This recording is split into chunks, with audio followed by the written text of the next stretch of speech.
Ici où plus aucun train ne s'arrête et où une piste cyclable a été aménagée sur l'ancien remblai de la voie ferrée, se trouve un musée remarquable qui présente les travaux de Robert Doisneau.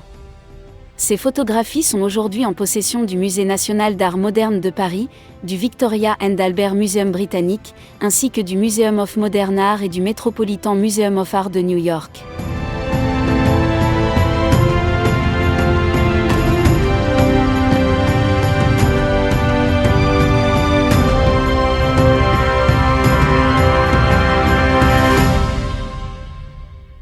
Comment est né le projet de la gare Robert Doisneau? C'est la photographie du quai de la gare de Carlu, ici, qui m'a donné l'idée de faire de ce lieu, qui était la propriété de la communauté de communes, d'en faire un lieu d'accueil des touristes, parce que cette photo de 1937, sur le quai de la gare, était le tout début des congés payés en France, et donc le tout début de l'industrie touristique qui aujourd'hui fait vivre en grande partie le Périgord. Donc partant de cette idée, je suis allé à la rencontre des filles de Robert Doisneau à Paris, à Montrouge, qui gèrent toujours le patrimoine photographique de leur papa, et donc j'ai obtenu l'autorisation d'utiliser des photos faites lors de vacances en Périgord pour ici les montrer dans cette gare qui est maintenant notre office de tourisme de la communauté de communes du pays de Fénelon.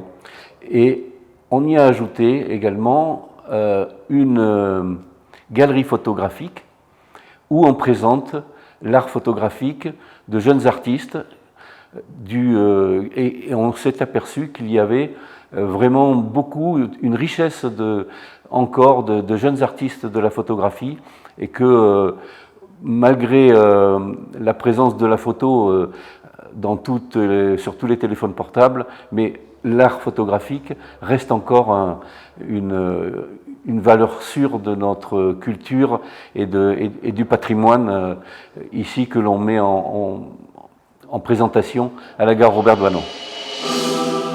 À l'époque où Robert Doisneau réalisait ses photographies, trouver des sujets et les regarder sous un angle intéressant ne représentait que la moitié du travail. La photographie analogique et le film à l'acétate exigent également de savoir comment produire des négatifs à partir du film exposé, puis l'œuvre que chacun peut admirer, le positif.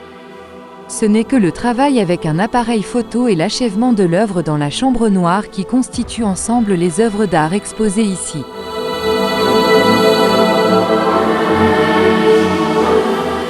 Pour les jeunes, il y a un coin où l'on peut reproduire virtuellement le déroulement du travail lors de la réalisation d'une photographie analogique.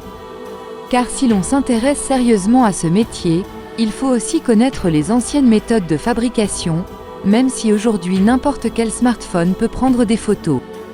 C'est la différence entre prendre une photo et faire de la photographie. Et c'est ce que l'on peut découvrir ici, dans l'ancienne gare de Carlu. Même de temps en temps si l'on fait une petite pause ici.